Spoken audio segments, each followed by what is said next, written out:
cozinha caseira ou numa cozinha de um restaurante, a gente pode explorar a biologia, a física e a química dos alimentos. E, é claro, vai encontrar muita matemática também. Por isso, Bigode e a professora Cássia vieram a esta cozinha industrial procurar boas ideias para explorar a matemática na cozinha. Você conhece o problema do bolo de chocolate? Problema do bolo de chocolate? O clássico problema da matemática recreativa. Ele é assim, ó. Bom, primeiro vamos pensar um lado simples. Sim. Consegue imaginar como é que seria dividir esse bolo em duas partes iguais? Isso é fácil. É só passar pelo meio e dividir o bolo em dois pedaços. Duas partes iguais. Sim. E se tiver que dividir em 4 partes iguais? Bom, eu já tenho duas, faço metade da metade. Assim, perpendicularmente. Sim. Isso daí não parece muito difícil, não. E se fosse 8 partes iguais, quantos cortes você ia precisar no final das contas? Bom, agora eu preciso de mais 2 cortes. Como é que seriam esses cortes? Porque eu preciso cortar isso aqui na metade e esse aqui também. A metade da metade da metade. Metade da metade da metade.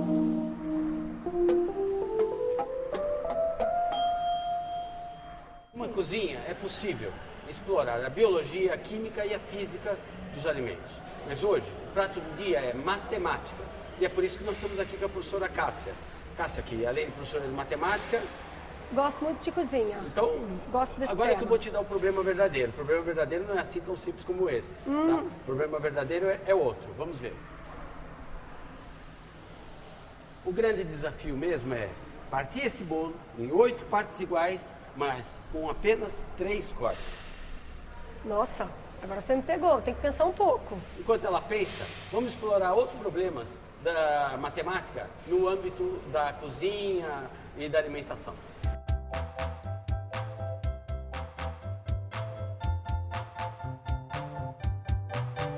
Estou lendo aqui uma interessante matéria da revista do Instituto Nacional de Defesa do Consumidor sobre as embalagens, as informações que tem nas embalagens dos produtos que a gente consome.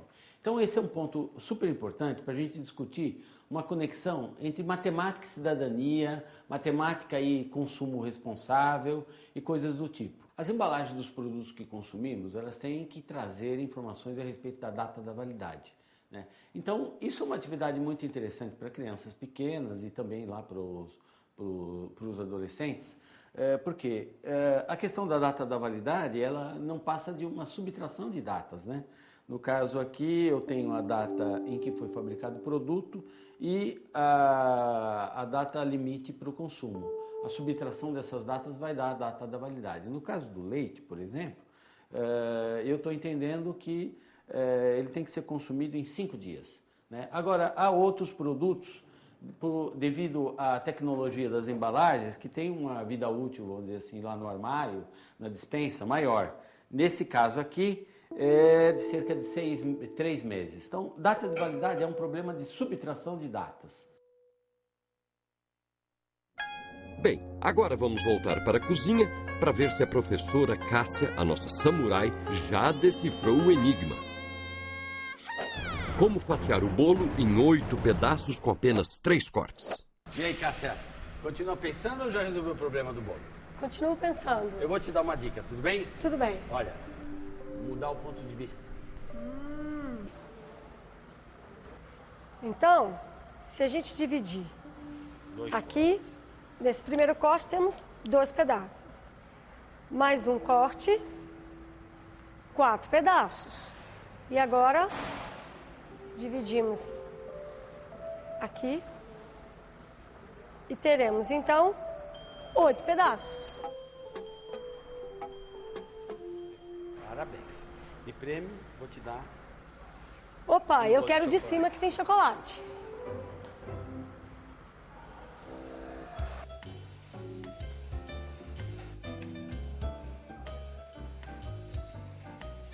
Minha vizinha recentemente me colocou um problema que eu levei para os alunos e deu um trabalho bastante interessante. Suponha que ela fez 60 coxinhas, 72 empadinhas, e 96 pastéis. Ai, e que ela delícia. queria organizar isso daí em caixas em que tivesse o mesmo número de ingredientes em cada caixa. Menu de salgadinhos, ela queria colocar, Exatamente, em cada caixa. distribuir igualmente. Então eu isso. ofereci isso para os alunos e deu uma atividade para explorar máximo divisor comum. Sim, Bem, porque a gente tem que pensar no número que seja divisor, tanto do 60 como do 72 e também do 96 ao mesmo tempo. então, essa é a ideia do máximo divisor comum. Os alunos compreenderam o conceito de divisor comum e do maior divisor comum.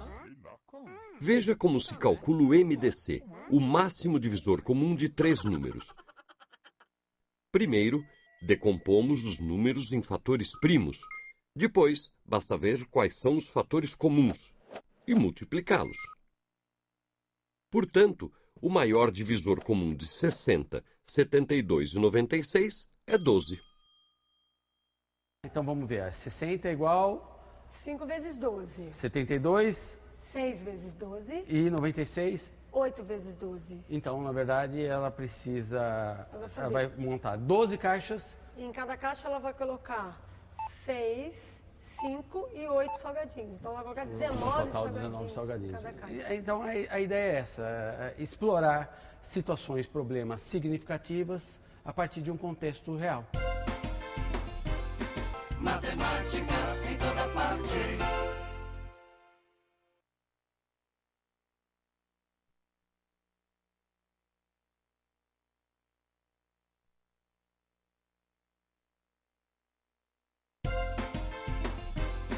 Matemática em toda parte. Sempre que me vem à cabeça a cozinha, matemática, coisas do tipo, a primeira palavra que me vem à cabeça é proporção. Sim, porque numa cozinha a gente está sempre aumentando uma receita, diminuindo uma receita. E essa proporcionalidade é muito importante. Saber seguir uma receita é respeitar a proporcionalidade, não é isso? E na cozinha você não corre o risco de que a comida fique muito salgada ou muito doce. Azeda, amarga, né? Sair do ponto. A proporção é um tema muito importante do ensino fundamental, né? E a gente sabe que as crianças elas aprendem melhor e com mais prazer quando vem de algum contexto interessante, significativo. Sim. E receita é uma dica para os professores, não é verdade? Com certeza. Vamos ver alguns problemas com níveis distintos de complexidade. Por exemplo, a partir do mais simples, né? Sim. Uma coisa que qualquer criança sabe fazer, que é fazer a receita de uma limonada, né? Na minha receita vai 3 limões para cada 5 copos de água. E na minha eu tenho 4 limões para 5 copos de água. Não é muito difícil decidir qual é a limonada que vai ficar mais azeda, não é verdade? Nesse caso não, porque eu tenho a mesma quantidade de copos de água na minha receita e na sua. Então é só comparar o número de limões. Sim. Então, essa relação limão-água, nós podemos associar, em matemática vamos chamar de razão, em que o número de limões a gente pode chamar de associar ao numerador da representação fracionária da razão. E o número de copos de água vai ser associado ao denominador. Então, no caso, nós estamos comparando duas razões, tá? Em que o numerador 3, que é o número de limões, e 5, que é o número de copos de água, pode ser representado pela razão 3/5. E a limonada dela pela razão 4/5.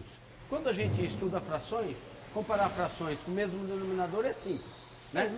As crianças aprendem que basta comparar o número de limões e o numerador. O numerador. No caso, os denominadores são iguais, não tem segredo. Não é Sim, verdade? com certeza. Agora, seria interessante a gente avaliar ou pensar numa situação em que os denominadores fossem diferentes. Situação mais complexa, né? Sim. Eu tive uma ideia, tá? Ah. Vamos ver comparar duas receitas de molho de macarrão que eu vi num livro de receita. A situação complexa que eu ia propor para a gente explorar essas ideias é a de duas receitas de molho para uma macarronada. Sim. Né? O nosso desafio vai ser decidir qual é a macarronada que está mais carregada de Cebola. gosto de cebola. Exatamente. Joia. A situação nova aqui é que os ingredientes não podem ser comparados 2 a 2, porque, ó, veja bem, aqui eu tenho 8 tomates, aqui eu tenho 7 tomates. Aqui eu tenho 5 cebolas, aqui eu tenho 4 cebolas. Em nenhum dos dois casos as quantidades são iguais. Fazer uma comparação direta não vai dá. ser possível, né? Como no caso da limonada que a gente viu. Esse problema ele é muito interessante para trabalhar na sala de aula, porque ele possibilita ou a gente introduzir o conceito de fração equivalente, E a questão do mínimo múltiplo comum. ou aplicar a questão do mínimo múltiplo comum quando a gente quiser igualar os denominadores, né? Então, a solução do problema é bastante simples. basta a gente associar a cada razão expressa na forma fracionária. Razão 5/8 Ou 4/7. com frações equivalentes do mesmo denominador. Então, vamos buscar o denominador comum. Sim, como eu tenho 7 e 8, eles são primos entre si. Então, O MMC vai ser o produto. o produto, Isso. 7 vezes 8, 56. Então, vamos buscar frações equivalentes com denominador 56. No caso de 5/8, ó, você faz as contas, hein? 5/8, qual é a fração equivalente a 5/8 com denominador 56? 35/56. E agora, qual é a fração equivalente a 4/7 com denominador 56? Aqui nós vamos ter 32/56. Então agora nós temos duas frações equivalentes com o mesmo denominador, que é possível então a gente fazer a comparação. Agora a gente consegue fazer a comparação direta. 35 é maior do que 32, então esta receita aqui está mais carregada no gosto da cebola. Eu li recentemente uma matéria a respeito da concentração de sal, açúcar e gordura em produtos consumidos por jovens, crianças, etc. De acordo com os nutricionistas, o montante de açúcares nunca deve ultrapassar a 25% do consumo de carboidratos em um dia. Para ficar atento à porcentagem de açúcares, você pode usar uma espécie de semáforo nutricional, que estabelece os seguintes valores para cada 100 gramas de alimento. Se o consumo for inferior a 5 gramas, sinal verde. Se o consumo for entre 5 e 15 gramas, sinal de alerta, amarelo. Agora, se o consumo de açúcares for superior a 15 gramas, opa, sinal vermelho. E vamos então utilizar aquelas ferramentas que a gente aprende nas aulas de matemática, frações, porcentagens, razões e proporções, para entender melhor as informações contidas nos rótulos dos alimentos. Por exemplo, essa embalagem aqui tem 200 gramas, né? Então a informação diz que cada porção de 30 gramas corresponde a 7 biscoitos. 7 biscoitos está correspondendo a 125 quilocalorias, que, segundo as informações, corresponde a 6% das necessidades diárias de alguém que consome, em média, 2.000 calorias por dia. Muito bem, então se eu comer o pacote inteiro, eu estou comendo 6 vezes 7%, 42%. Olha, só o consumo desse pacote já corresponde a quase 50% das necessidades diárias de caloria. Então vamos tomar cuidado aí com o consumo desses alimentos. Um dos principais vilões da alimentação saudável é o sal. Para você saber a concentração de sal que tem num alimento que a gente consome, basta ver aqui na tabela a quantidade de sódio. Então, aqui nesse pacote de bolachas está indicado que naquela porção de 30 gramas correspondente a 7 bolachas, tem 433 miligramas. E isso corresponde a 18% das necessidades diárias de consumo de sal diário de uma pessoa. Ora, vamos fazer uma continha básica, né? Você se lembra que a embalagem completa tem 200 gramas. 200 dividido por 30 gramas, que é a informação da tabela, deu 6,66. Eu vou multiplicar isso daqui por 18. E eu obtive, olha lá, 119,999%, ou seja, 120%. 20% a mais das necessidades diárias de consumo de sal só nesse pacotinho.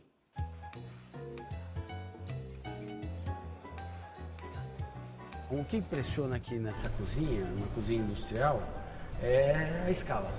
Você estava me dizendo agora há pouco quantas bocas vocês alimentam por dia? Em média de 2.500 a 3.000 refeições dia.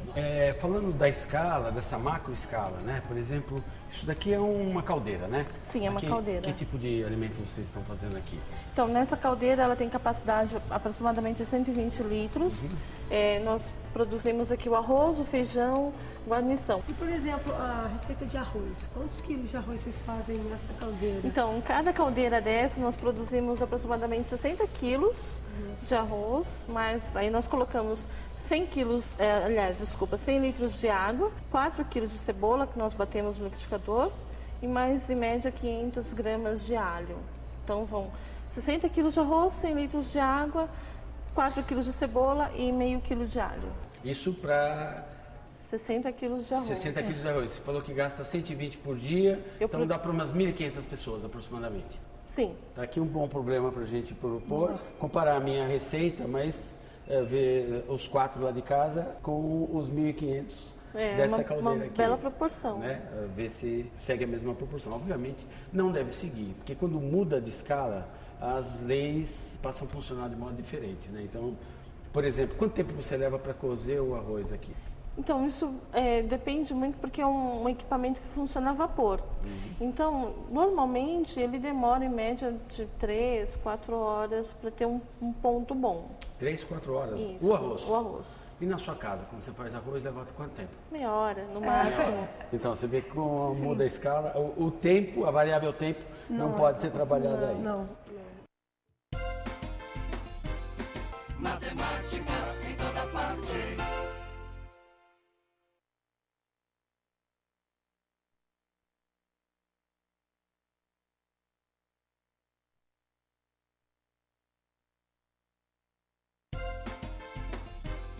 Matemática em toda parte. Um dos sanduíches mais populares do Brasil é o bauru. O bauru é considerado o primeiro sanduíche brasileiro e foi criado em 1934 por Casimiro Pinto Neto, um estudante de direito nascido na cidade de Bauru, no interior de São Paulo. Então ele havia lido uma cartilha da prefeitura que ensinava as pessoas como elas deveriam se alimentar.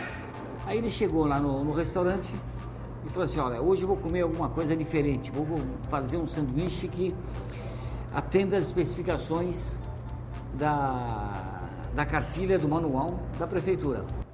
Uma receita simples do bauru contém um pãozinho francês, 6 fatias de rosbife, 6 fatias de queijo prato, 2 fatias de tomate e 2 fatias de pepino em conserva. Calcular o preço de um sanduíche é uma rica atividade de investigação matemática. Coloque-se no lugar do cantineiro. Primeiro, é necessário comprar os ingredientes do sanduíche e depois usar a matemática e suas ferramentas, como a regra de 3. Numa padaria de São Paulo, onde o nosso amigo faz compras, 1 quilo de pães custa cerca de R$ 5,39 e tem em média 20 pãezinhos. Então, um pãozinho de 50 gramas vai custar 20 vezes menos, o que vai dar cerca de 27 centavos. 27 centavos por cada pão francês. 1 quilo de queijo custa em média R$ 16,00, logo o preço de 100 gramas é R$ 1,60 e contém em média 8 fatias. Então, cada fatia vai custar 20 centavos. Como nosso amigo cantineiro vai precisar de 6 fatias, ele vai gastar 6 vezes 20, que é igual a R$ 1,20. E aí está o gasto com o queijo.